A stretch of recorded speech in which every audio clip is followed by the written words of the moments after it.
बिस्मिल्लाहिर्रहमानिर्रहीम। शुरू अल्लाह के नाम से जो रहमान और रहीम है। इक़रा बिस्मि रब्बिकल्लज़ी खलक़। पढ़ो ए नबी अपने रब के नाम के साथ जिसने पैदा किया। खलक़ल इंसान मिन अलक़। जमे हुए खून के एक लोथड़े से इंसान की तख्लीक की। इक़रा व रब्बुकल अकरम। पढ़ो और तुम्हारा रब बड़ा करीम है। अल्लज़ी अल्लम बिल क़लम। जिसने कलम के जरिए से इल्म सिखाया। अल्लमल इंसान मा लम यअलम।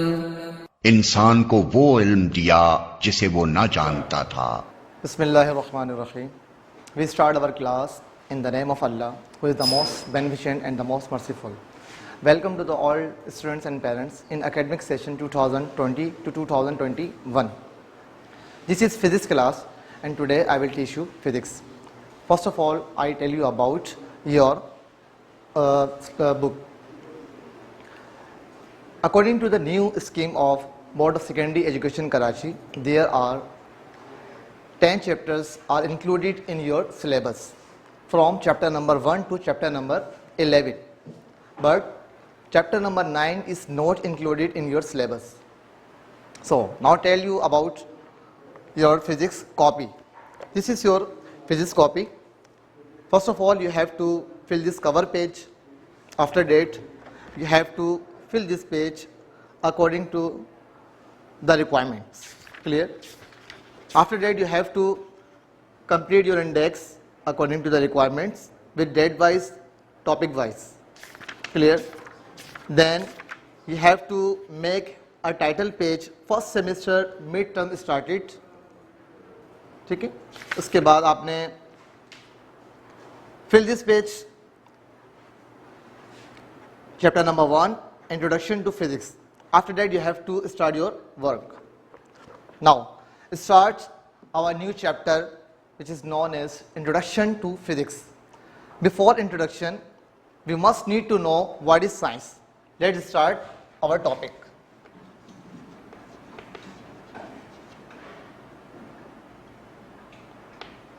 Science.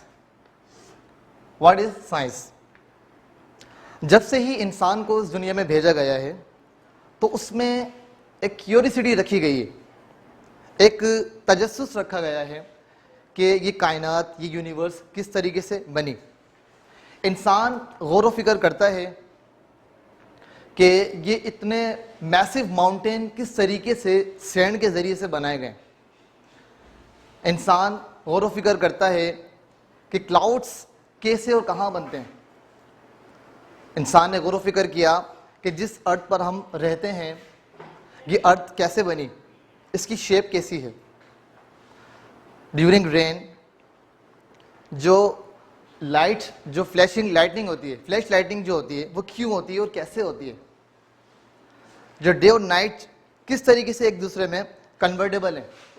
तो इन तमाम चीज़ों के बारे में इंसान गौर व फिक्र करता है और अपने 5 सेंसेस का इस्तेमाल करता है। तो इंसान का इन तमाम चीज़ों के बारे में गौर व फिक्र करना कहलाता है ऑब्जर्वेशन। ठीक है, लेकिन ये जो ऑब्जर्वेशन इंसान करता है यूनिवर्स पर गौर व फिक्र करके, ये ऑथेंटिक नहीं होती, यानी 100% नहीं होती। सपोज कर लीजिए कि अगर मुझे किसी शख्स की हाइट को मेजर करना हो, सपोज करें कि उसकी हाइट है अगर 5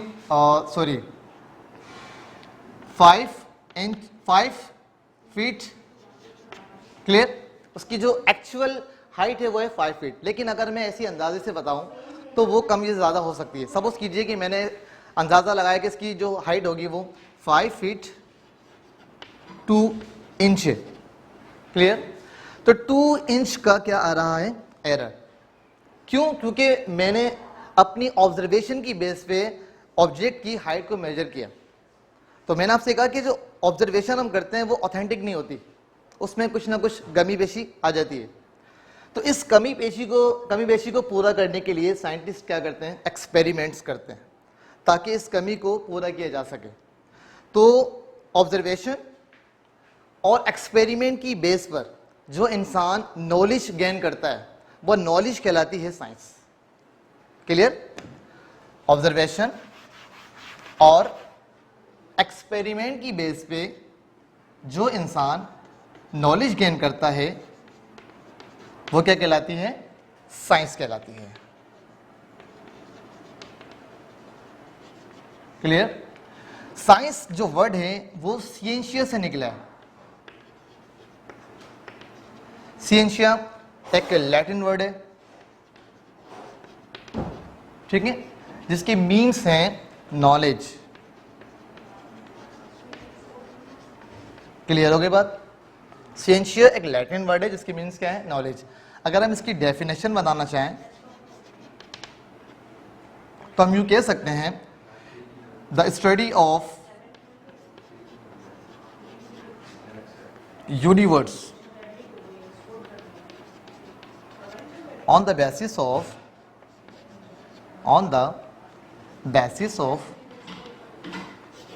observation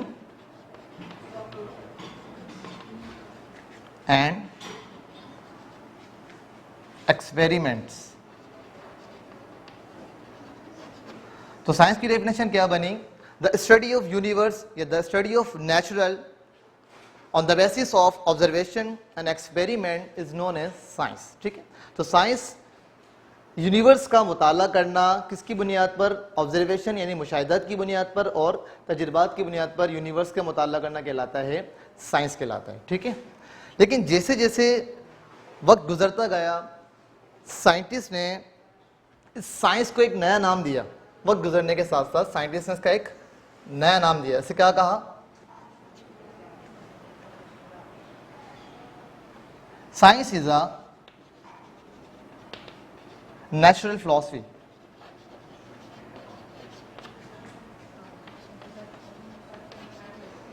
science is a natural philosophy. ठीक है, और इस नेचुरल फिलॉसफी को मजीद दो हिस्सों में तोड़ दिया। नंबर वन, नेचुरल फिलॉसफी लिख देते हैं यहां पर, नेचुरल फिलॉसफी। नेचुरल फिलॉसफी को दो हिस्सों में डिवाइड कर दिया। नंबर वन है हमारे पास एक फिजिकल साइंस और नंबर टू है बायोलॉजिकल साइंस। फिजिकल साइंस हमारे पास साइंस की एक ऐसी ब्रांच है या नेचुरल फिलॉसफी की एक ऐसी ब्रांच है जिसपे हम नॉन लिविंग थिंग्स को स्टडी करते हैं। कैसे स्टडी करते हैं? नॉन लिविंग थिंग्स को स्टडी करते हैं। क्लियर? और बायोलॉजिकल साइंस नेचुरल फिलॉसफी की एक ऐसी ब्रांच है या साइंस की एक ऐसी ब्रांच है जिसमें हम लिविंग थिंग्स को स्टडी करते हैं। लिविंग थिंग्स को स्टडी करते हैं। ठीक है, अब अगर किसी शख्स ने नेचर को स्टडी करना हो, अगर किसी शख्स ने नेचर को स्टडी करना हो तो उसे फिजिक्स को स्टडी करना पड़ेगा। किसे स्टडी करना पड़ेगा? फिजिक्स। अगर किसी शख्स ने केमिकल रिएक्शन को स्टडी करना है तो उसे केमिस्ट्री को स्टडी करना होगा। अगर किसी शख्स ने एटम में मौजूद जो न्यूक्लियस है अगर वो रिएक्शन करता है तो उस रिएक्शन के बारे में अगर जानना है तो उसे न्यूक्लियर फिजिक्स को स्टडी करना होगा। अगर किसी शख्स ने अर्थ के बारे में स्टडी करनी है तो उसे जियो फिजिक्स के बारे में जानना होगा या जियोलॉजी के बारे में उसने पढ़ना होगा। जियोलॉजी पढ़ेगा तो उसे मालूम होगा कि भाई अर्थ की शेप कैसी है, अर्थ की प्रॉपर्टीज क्या क्या है, इसकी रोटेशन क्या है, एक्सेट्रा। क्लियर? तो हम यहाँ मेंशन कर देते हैं कि फिजिक्स में हम नेचर के बारे में पढ़ते हैं, इसके अलावा जियोलॉजी लिख देते हैं। क्लियर? केमिस्ट्री लिख देते हैं एंड एक्सेट्रा। क्लियर? इसके बाद अगर किसी शख्स ने लिविंग थिंग्स को स्टडी करना है तो उसमें हमारे पास और भी सब्जेक्ट्स आ जाते हैं। नंबर वन बायोलॉजी आ जाता है, माइक्रोबायोलॉजी आ जाता है और जेनेटिक्स आ जाता है। क्लियर? तो अगर किसी शख्स ने नेचर को स्टडी करना है तो वो किस में स्टडी करेगा? फिजिक्स में। किसी शख्स ने अगर अर्थ की स्टडी करनी है तो वो जियोलॉजी में स्टडी करेगा। और अगर किसी शख्स ने केमिकल रिएक्शन को स्टडी करना है, एटम की कंपोजिशन के बारे में जानना है, एटम के स्ट्रक्चर के बारे में जानना है, तो वो किस में स्टडी करेगा? केमिस्ट्री। तो आपने देखा कि जो फिजिक्स है वो कहाँ से हमें मिली है? फिजिकल साइंस से, जो कि हमारा आज का मेन टॉपिक है। तो इससे स्टडी करते हैं फिजिक्स। फिजिक्स क्या चीज़ है? फिजिक्स का जो ये वर्ड है ये ग्रीक वर्ड से निकला है, फिजिकोस, PHYSIKOS, फिजिकोस से निकला है। ये एक ग्रीक वर्ड है जिसकी मीन्स क्या होते हैं? नेचुरल। इसका मतलब ये हुआ कि फिजिक्स में हम स्पेशली नेचुरल ऑब्जेक्ट्स को, नेचुरल चीज़ों के बारे में स्टडी करेंगे। ठीक है, अगर हम इसकी डेफिनेशन करना चाहें तो इसको यूँ किया जा सकता है कि physics is a branch of physical science in which we study about matter and energy and interaction between them. ठीक है, तो फिजिक्स फिजिकल साइंस की एक ऐसी ब्रांच है जिसमें हम मैटर को स्टडी करते हैं, एनर्जी को स्टडी करते हैं, और इसके साथ साथ इन दोनों के आपस में इंटरेक्शन यानी बाहिमी ताल्लुक को स्टडी करते हैं, इंटरएक्शन। अब हम फर्दर एक्सप्लेन करेंगे कि what is matter and what is energy. Clear? Question is that what is matter? Matter कहते हैं anything which has mass and occupies space is known as matter. यानी हर वो चीज जो जगह घेरे और वजन रखे वो क्या कहलाती है? मैटर कहलाती है। फॉर एग्जाम्पल ये बोर्ड यहाँ लगा है, ये बोर्ड भी क्या है? मैटर। क्यों? इसका अपना मास होगा और इसने एक स्पेस भी ऑक्यूपाई किया हुआ है, स्पेस भी घेरा हुआ है, जगह भी घेरी हुई, तो ये क्या कहलाएगा? मैटर। ये जो वॉल मौजूद है, ये वॉल भी क्या है? मैटर। इस रूम में जितने भी ऑब्जेक्ट्स मौजूद हैं वो सब के सब क्या है? मैटर हैं। क्यों? सबका कुछ ना कुछ मास होगा, ठीक है, कुछ ना कुछ वो उसने स्पेस ऑक्यूपाई किया हुआ होगा, तो वो ऑब्जेक्ट्स जितने भी इस रूम में मौजूद हैं वो सब के सब क्या हैं? मैटर हैं।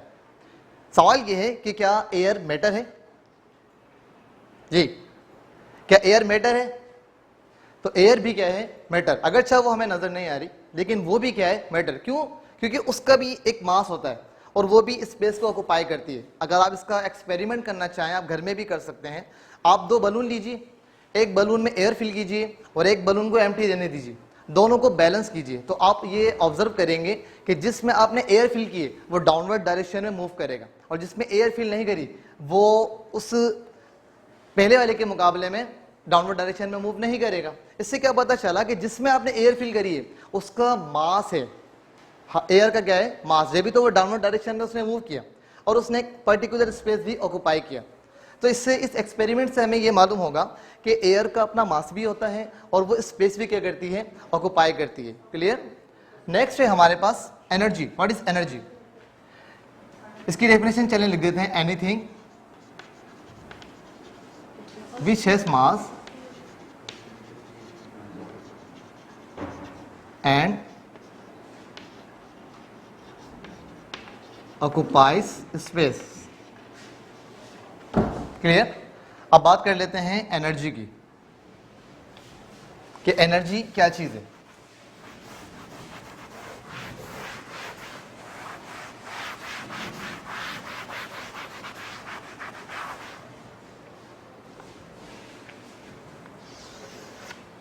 What is energy? एनर्जी कहते हैं the capability of doing work. काम करने की सलाहियत को क्या कहा जाता है? एनर्जी कहा जाता है। अगर आप में एनर्जी मौजूद नहीं होगी आप कोई भी वर्क नहीं कर सकते, चाहे वो चलने का वर्क हो, चाहे वो खाने का वर्क हो, चाहे वो कोई सा भी वर्क हो, आप एनर्जी के बगैर कोई भी काम नहीं कर सकते। मिसाल के तौर पर अगर आपने किसी ऑब्जेक्ट को पुश करना है तो पुश करने के लिए आप उस पर क्या अप्लाई करेंगे? फोर्स अप्लाई करेंगे, यानी कुव्वत लगाएंगे, फोर्स लगाएंगे। लेकिन फोर्स आप उसी सूरत में लगा सकते हैं कि जब आप में एनर्जी हो। अगर एनर्जी ही नहीं होगी तो आप फोर्स अप्लाई नहीं कर सकते, और जब फोर्स अप्लाई नहीं करेंगे तो ऑब्जेक्ट को एक पॉइंट से दूसरे पॉइंट तक आप लेकर नहीं जा सकते। इससे ये पता लगा कि किसी भी ऑब्जेक्ट को एक प्लेस से दूसरी प्लेस तक ले जाने के लिए एनर्जी रिक्वायर्ड होती है। Without energy you can not move, you can not do any work. Clear? तो एनर्जी की और भी बहुत सारी टाइप्स होती हैं। जो मेन टाइप्स होती हैं, नंबर 1 है हमारे पास काइनेटिक एनर्जी और नंबर 2 क्या है, पोटेंशियल एनर्जी। कोई बॉडी अगर मोशन में है तो किसी बॉडी की मोशन की वजह से उसमें जो एनर्जी पाई जाती है वो क्या कहलाती है, काइनेटिक एनर्जी कहलाती है। और किसी ऑब्जेक्ट के मकाम की वजह से, उसकी प्लेस की वजह से, या अगर कोई बॉडी ग्रेविटी के अपोजिट डायरेक्शन में मूव करे, यानी अर्थ के अपोजिट डायरेक्शन में मूव करें, अब जो उस बॉडी में एनर्जी पाई जाएगी वो क्या कहलाएगी, पोटेंशियल एनर्जी। इसके अलावा भी एनर्जी की टाइप्स होती हैं, जैसे कि heat energy, electrical energy, solar energy, light energy etcetera. Clear, ये भी एनर्जी की टाइप्स होती हैं। मैकेनिकल एनर्जी भी होती है, हीट एनर्जी और ले लीजिए इलेक्ट्रिकल एनर्जी,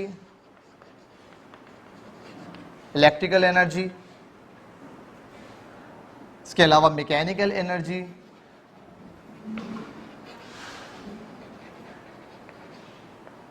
क्लियर। ये सब क्या है हमारे पास, एनर्जी की डिफरेंट टाइप्स हैं। तो हमने स्टूडेंट स्टडी किया कि फिजिक्स क्या है, और फिजिक्स में जो मेन जो पार्ट्स हैं, नंबर 1 है मैटर और नंबर 2 क्या है, एनर्जी। हमने इन दोनों को डिस्कस किया कि जो चीज़ वजन रखे और जगह घेरे वो क्या कहलाती है, मैटर कहलाती है।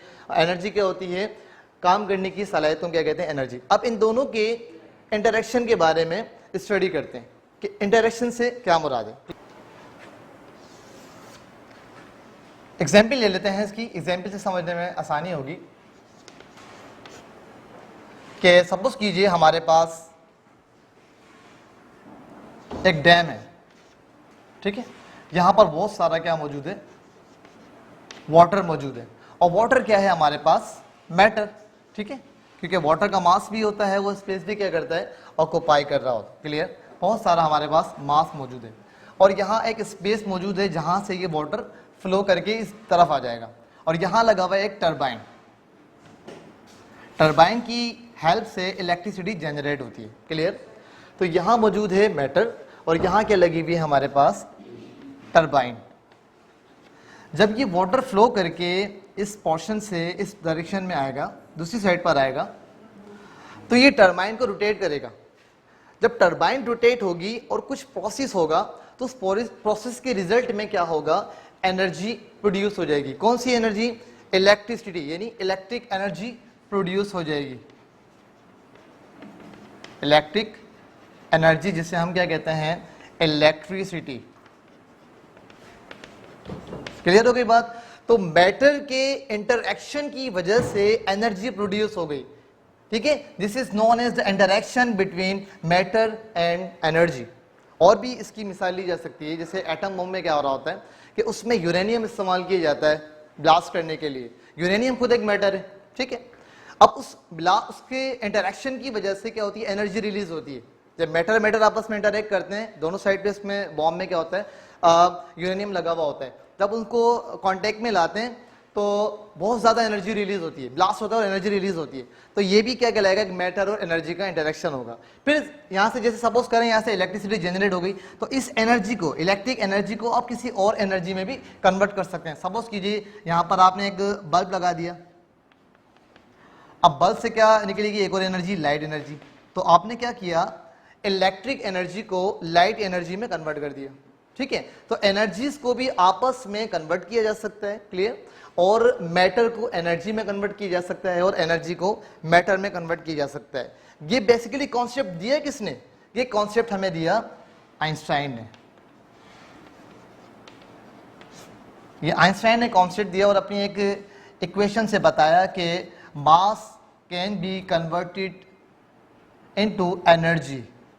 क्लियर, यहां ई से मुराद एनर्जी है, मास से मुराद ऑब्जेक्ट का मास है, और सी से जो हम मुराद लेंगे, सी से जो मतलब लेंगे वो वेलोसिटी ऑफ लाइट है। वेलोसिटी ऑफ लाइट कितनी होती है वो मैं आपको बता देता हूँ, 3 × 10⁻⁸ मीटर पर सेकेंड, ठीक है। यानी कि लाइट एक सेकंड में 30 करोड़ मीटर का फासला तय कर सकती है। क्या मतलब हुआ इसका, कि लाइट एक सेकंड में जमीन के 7 टाइम राउंड, 7 टाइम्स की गिर्द घूम सकती है।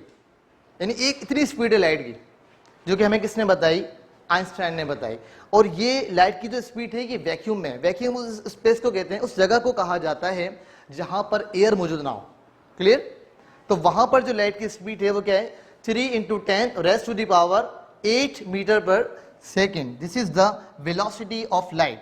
अगर मास को वेलोसिटी ऑफ लाइट के स्क्वायर से मल्टीप्लाई करवा दिया जाए तो वो मास कन्वर्ट किस में हो जाता है, एनर्जी में कन्वर्ट हो जाता है। तो यही मास और एनर्जी की जो कन्वर्जन है ये किसने बताई हमें, आइंस्टाइन ने बताई। क्लियर हो गई बात। तो स्टूडेंट हमने लर्न किया फिजिक्स क्या है, फिजिक्स का वर्ड कहाँ से ड्राइव किया गया है, ठीक है। और इसमें जो मेन पार्ट है हमारे पास मैटर है और क्या है, एनर्जी है। और जो थर्ड वन है वो है इंटरेक्शन। तो हमने स्टडी किया मैटर क्या है, एनर्जी क्या है और इनका आपस में इंटरेक्शन क्या है। अब फिजिक्स को, क्योंकि नेचर तो बहुत ज़्यादा है, बहुत बड़ी है, कोई भी एक शख्स पूरी नेचर को स्टडी करे बहुत मुश्किल काम है, ठीक है। तो आसानी के लिए, इंसानों की आसानी के लिए साइंटिस्ट ने क्या करा, फिजिक्स की भी ब्रांचेस बना दी, ठीक है। तो अब हम ब्रांचेस को स्टडी करें। वैसे तो फिजिक्स की कई ब्रांचेस हैं, जैसे कि थर्मोडायनेमिक्स है हमारे पास, लाइट है, साउंड है, ठीक है। और भी इसके अलावा फिजिक्स लो टेम्परेचर फिजिक्स है, पार्टिकल फिजिक्स है, फिजिक्स की ये सब ब्रांचेस हैं। लेकिन हमारे सिलेबस में सिर्फ 9 ब्रांचेस हैं। आइए उसको स्टडी करते हैं। नंबर 1 है हमारे पास मैकेनिक्स।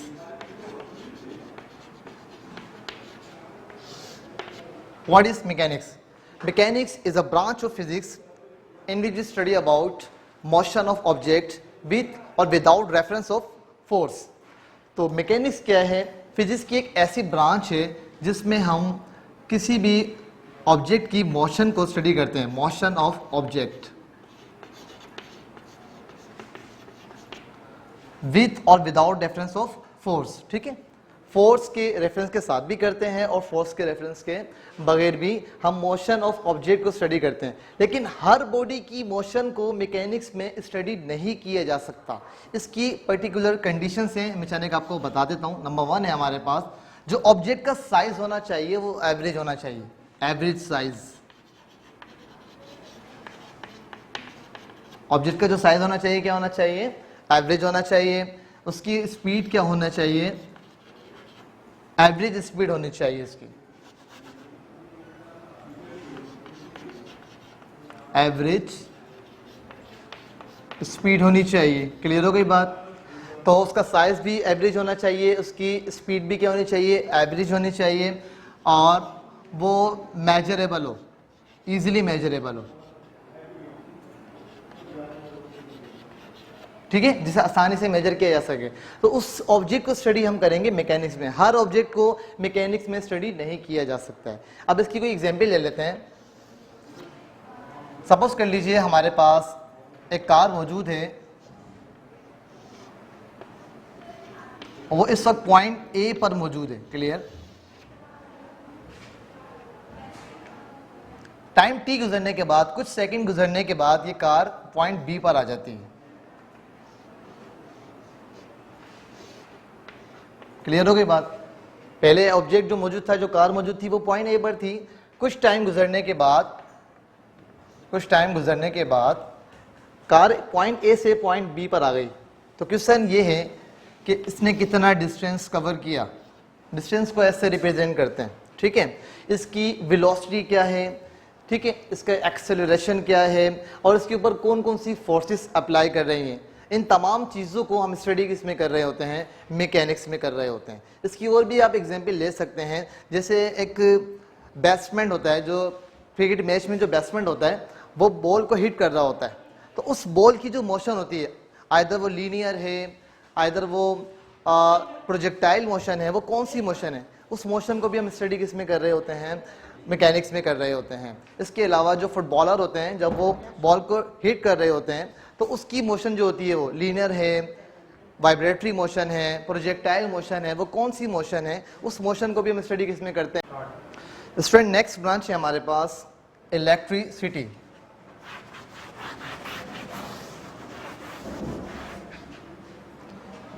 सेकंड है electricity. What is electricity?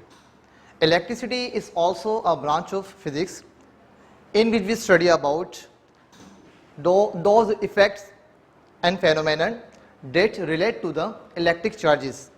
Electricity भी हमारे पास फिजिक्स की एक ऐसी ब्रांच है जिसमें हम उन इफेक्ट्स को स्टडी करते हैं और उन फेनोमेनन को स्टडी करते हैं जिनका कंसर्न होता है इलेक्ट्रिक चार्जेस से। ठीक है, उन इफेक्ट्स के बारे में पढ़ते हैं, उन फेनोमेना के बारे में पढ़ते हैं जिनका कंसर्न किससे होता है, इलेक्ट्रिक चार्जेस से। Question is that what is electric charges. सवाल है कि भाई ये इलेक्ट्रिक चार्जेस क्या है।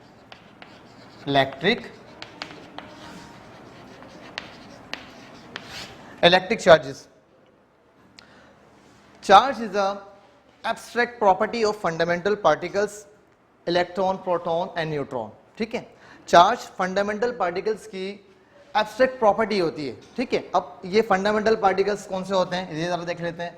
हमारे पास जितने भी मैटर्स बने हैं वो एटम से मिलकर बने हैं। ठीक है, किससे मिलकर बने, एटम से मिलकर बने। क्लियर।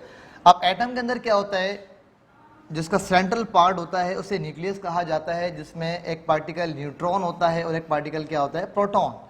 और इसके अराउंड जो पार्टिकल रिवॉल्व हो रहा है, इसके अराउंड जो रिवॉल्व हो रहा होता है उसे हम कहते हैं इलेक्ट्रॉन। ठीक है, इलेक्ट्रॉन के ऊपर नेगेटिव चार्ज होता है, प्रोटॉन पर पॉजिटिव चार्ज होता है और न्यूट्रॉन न्यूट्रल होता है, यानी इसके ऊपर कोई भी चार्ज नहीं होता। और ये पार्टिकल्स क्या कहलाते हैं, फंडामेंटल पार्टिकल्स। Fundamental particles. ठीक है, तो इलेक्ट्रिक चार्ज क्या होता है, electric charge is an abstract property, it is an abstract property of fundamental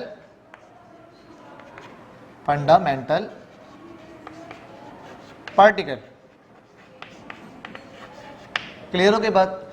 तो इलेक्ट्रिक चार्ज क्या होती है, फंडामेंटल पार्टिकल की एब्स्ट्रैक्ट प्रॉपर्टी होती है by which they can exert force of attraction and repulsion.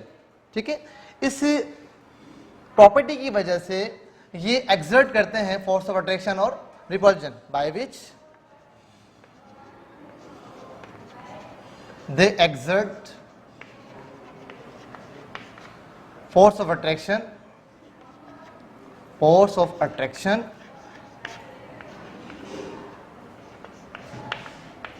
And repulsion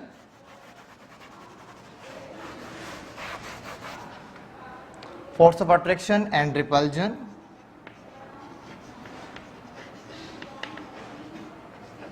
between them। Clear हो गई बात। ठीक है, तो इलेक्ट्रिक चार्ज क्या होती है, फंडामेंटल पार्टिकल्स जो कि इलेक्ट्रॉन होते हैं, प्रोटॉन होते हैं और न्यूट्रॉन। न्यूट्रॉन पे कोई चार्ज नहीं होता, तो ये इलेक्ट्रॉन और प्रोटॉन की प्रॉपर्टी होती है जिसकी वजह से ये एक्सर्ट करते हैं, फोर्स ऑफ अट्रैक्शन लगाते हैं या फोर्स ऑफ रिपल्जन लगा रहे होते हैं। क्लियर हो गई बात। ये कहलाती है हमारे पास इलेक्ट्रिक चार्जेस। क्लियर।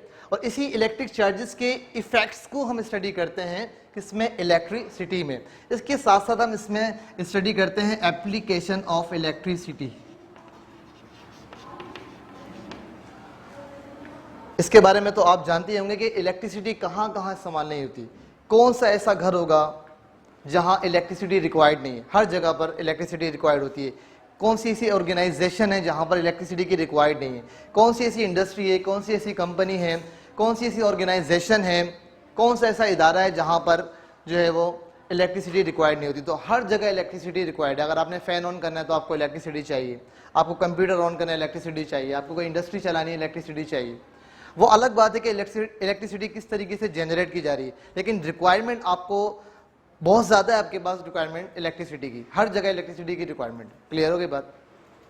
तो अब इसके मुख्तलिफ तरीके की इलेक्ट्रिसिटी जनरेट किस तरह की जाती है, विंड से की जाती है और डैम बनाकर वाटर से की जाती है। मुख्तलिफ इसके तरीके कार हैं जिससे इलेक्ट्रिसिटी को जनरेट किया जाता है, गैस से भी किया जाता है। क्लियर हो गई बात। नेक्स्ट टर्म है हमारे पास, जो नेक्स्ट ब्रांच है फिजिक्स की, उसका नाम है इलेक्ट्रोमैग्नेटिज्म।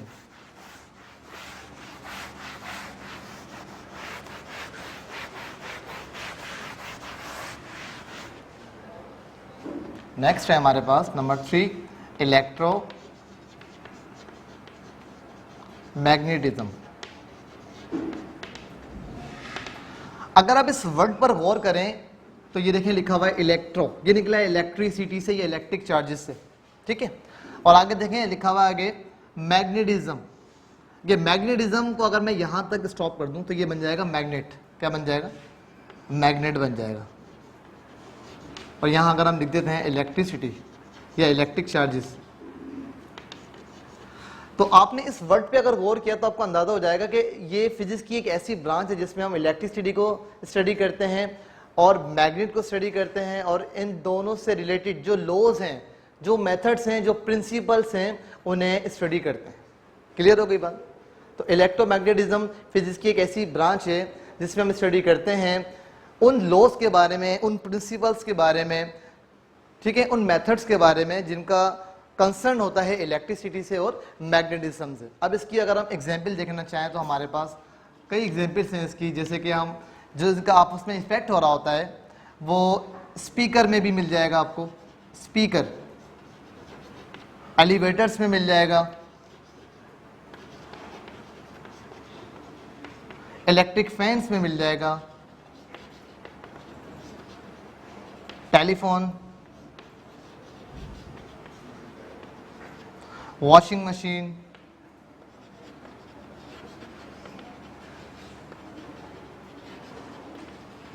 ठीक है, एंड एक्सेट्रा। और भी इसकी बहुत सारी एप्लीकेशंस हैं जहां पर इलेक्ट्रोमैग्नेटिज्म के जो रूल्स हैं वो अप्लाई हो रहे होते हैं, ठीक है। अब ये चीज़ ध्यान में रखिएगा, जब कोई चार्ज स्टैटिक कंडीशन में होता है, रुका हुआ होता है, तो इसके अराउंड जो फील्ड होती है वो इलेक्ट्रिक फील्ड कहलाती है, इलेक्ट्रिक फील्ड। क्लियर? लेकिन जब यही चार्ज, चाहे वो पॉजिटिव चार्ज हो या नेगेटिव चार्ज हो, ठीक है, जब यही चार्ज मोशन में होता है, किसमें?